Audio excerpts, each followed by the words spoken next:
ಹೆಬ್ಬಳಲು ಶ್ರೀಚಕ್ರಮಾತಾ YouTube channel ವೀಕ್ಷಕರಿಗೆ ನನ್ನ ಹೃತ್ಪೂರ್ವಕ ನಮಸ್ಕಾರಗಳು. ಸುಭಾಷಿತ: ಅಹಂಕಾರ ಬೆಳವಣಿಗೆಯನ್ನು ಕೊಲ್ಲುತ್ತದೆ, ಭಯ ಕನಸುಗಳನ್ನು ಕೊಲ್ಲುತ್ತದೆ, ಹೊಟ್ಟೆ ಕಿಚ್ಚು ನೆಮ್ಮದಿಯನ್ನು ಕೊಲ್ಲುತ್ತದೆ, ಸಂದೇಹ ಗೌರವವನ್ನು ಕೊಲ್ಲುತ್ತದೆ, ಆಲಸ್ಯ ಗುರಿಯನ್ನು ಕೊಲ್ಲುತ್ತದೆ. ಇವತ್ತು ನಾವು ದಿನಪಂಚಾಂಗಕ್ಕಿಂತ ಮುಂಚೆ ಮನೆಗೆ ಕೆಟ್ಟ ದೃಷ್ಟಿ ಬಿದ್ದಾಗ ನಾವು ಏನು ಮಾಡಬೇಕು ಅನ್ನೋದನ್ನು ತಿಳ್ಕೊಳ್ಳೋಣ. ಒಂದು ಮನೆಯಲ್ಲಿ ಸದಾ ನೆಮ್ಮದಿ, ಸುಖ, ಶಾಂತಿ ಇದ್ದರೆ ಆ ಮನೆಯಲ್ಲಿ ಸಕಾರಾತ್ಮಕತೆ ತುಂಬಿ ತುಳುಕುತ್ತಿದೆ ಎಂದರ್ಥ. ಅದೇ ಮನೆಯಲ್ಲಿ ಕಾರಣವಿಲ್ಲದೆ ಪದೇ ಪದೇ ಜಗಳ, ಅಶಾಂತಿ, ದುಃಖವಿದೆ ಎಂದರೆ ಆ ಮನೆಯಲ್ಲಿ ನಕಾರಾತ್ಮಕ ಶಕ್ತಿಯ ಪ್ರಭಾವ ಹೆಚ್ಚಿದೆ ಎಂದರ್ಥ. ಹಾಗಾದರೆ ಮನೆಯಲ್ಲಿ ನಕಾರಾತ್ಮಕತೆ ಇದ್ದರೆ ಎಂಥ ಸೂಚನೆ ಸಿಗುತ್ತದೆ ಅಂತ ಅರ್ಥ ಮಾಡ್ಕೋಬೇಕು. ಯಾವ ಮನೆಯಲ್ಲಿ ನಕಾರಾತ್ಮಕ ಶಕ್ತಿ ಇರುತ್ತದೆಯೋ ಅಲ್ಲಿ ಪದೇ ಪದೇ ಜಗಳವಾಗುತ್ತದೆ. ಆ ಮನೆ ಜನರ ಆರೋಗ್ಯವೇ ಪದೇ ಪದೇ ಹದಗೆಡುತ್ತದೆ. ಮನೆಯೊಡೆಯ ಯಾವಾಗಲೂ ಕೋಪದಿಂದಲೇ ಇರುತ್ತಾನೆ. ಆ ಮನೆಯಲ್ಲಿ ಇರಲು ಇಷ್ಟವೇ ಆಗುವುದಿಲ್ಲ.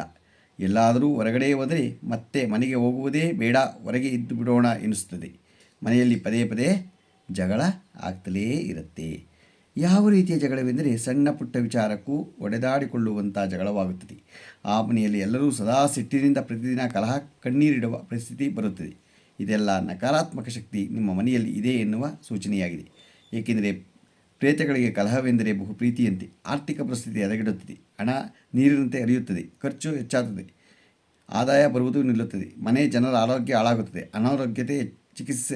ಅನಾರೋಗ್ಯಕ್ಕೆ ಚಿಕಿತ್ಸೆಗಾಗಿಯೇ ಕೆಟ್ಟ ಯೋಚನೆಗಳು ಬರುತ್ತೆ, ದುಡ್ಡು ಖರ್ಚಾಗತ್ತೆ, ಕೆಟ್ಟ ಯೋಚನೆಗಳು ಬರುತ್ತವೆ. ಇವೆಲ್ಲ ನಕಾರಾತ್ಮಕ ಶಕ್ತಿ ಮನೆಯಲ್ಲಿರುವ ಸೂಚನೆಯಾಗಿದೆ. ಹಾಗಾದರೆ ಇದಕ್ಕೆ ಪರಿಹಾರ ಏನು ಮಾಡಬೇಕು? ನಮ್ಮ ಭಾರತ ಸಂಸ್ಕೃತಿಯಲ್ಲಿ ನಮ್ಮ ಪೂರ್ವಜರು ಸಾಕಷ್ಟು ಮುನ್ನೆಚ್ಚರಿಕೆ ವಹಿಸುತ್ತಿದ್ದರು.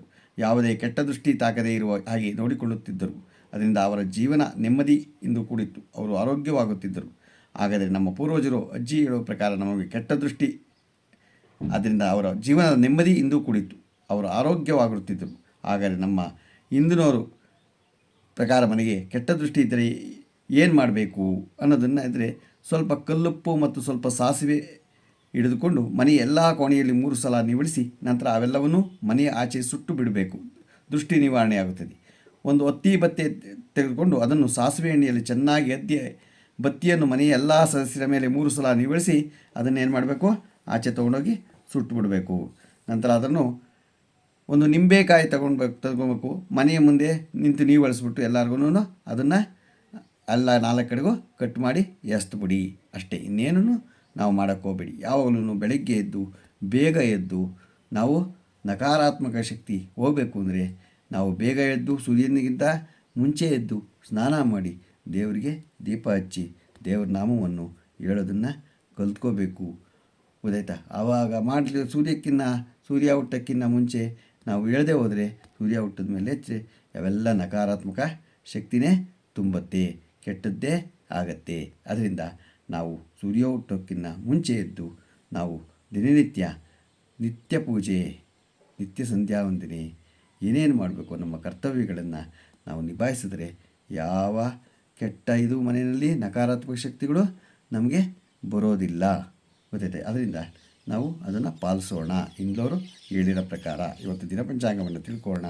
ದಿನಾಂಕ 26/4/2025 ಶನಿವಾರ, ಶ್ರೀ ವಿಶ್ವಾವಸು ನಾಮ ಸಂವತ್ಸರ, ಉತ್ತರಾಯಣ, ಚೈತ್ರ ಮಾಸ, ವಸಂತ ಋತು, ಕೃಷ್ಣಪಕ್ಷ, ತಿಥಿ ಚತುರ್ದಶಿ, ರಾತ್ರಿ 3:36, ನಕ್ಷತ್ರ ರೇವತಿ, ರಾತ್ರಿ 2:35, ಮಳೆ ಅಶ್ವಿನಿ 4ನೇ ಪಾದ, ರಾಹುಕಾಲ 9:13ರಿಂದ 10:47 ತನಕ ಇದೆ.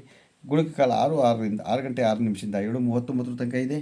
ಯಮಗಂಟ ಕಾಲ 1:55ರಿಂದ 3:29 ತನಕ ಇದೆ. ಇವತ್ತು ಯಾರು ಹುಟ್ಟುಹಬ್ಬ ಆಚರಿಸ್ಕೊಂತಿದ್ರು, ಮದುವೆಯಾದ ದಂಪತಿಗಳು ವಾರ್ಷಿಕೋತ್ಸವ ಆಚರಿಸ್ಕೊಂತಿರೋರಿಗೆ ನಮ್ಮ ಹೆಬ್ಬಳಲು ಶ್ರೀಚಕ್ರಮಾತಾ ಯೂಟ್ಯೂಬ್ ಚಾನಲ್ ಕಡೆಯಿಂದ ಶುಭಕಾಮನೆಗಳನ್ನು ತಿಳಿಸ್ತೀವಿ. ದೇವರು ಅವರಿಗೆ ಆಯುಸ್ಸು, ಆರೋಗ್ಯ, ಐಶ್ವರ್ಯ ಎಲ್ಲ ಕೊಟ್ಟು ಕಾಪಾಡಿ ಅಂತ ಕೇಳ್ಕೊತೀನಿ. ನಮ್ಮ ಹೆಬ್ಬಳಲು ಶ್ರೀಚಕ್ರಮಾತಾ ಯೂಟ್ಯೂಬ್ ಚಾನಲ್ ಯಾರು ಸಬ್ಸ್ಕ್ರೈಬ್ ಆಗಿಲ್ಲ ದಯಮಾಡಿ ಸಬ್ಸ್ಕ್ರೈಬ್ ಆಗಿ, ಲೈಕ್ ಕೊಡಿ. ಇದು ನಿಮ್ಮದೇ ಚಾನಲ್ ಆಗಿದ್ದರಿಂದ ನಮ್ಮ ಲಿಂಕನ್ನು ಬೇರೆಯವ್ರಿಗೆ ಫಾರ್ವರ್ಡ್ ಮಾಡಿ. ನಮಸ್ಕಾರಗಳು.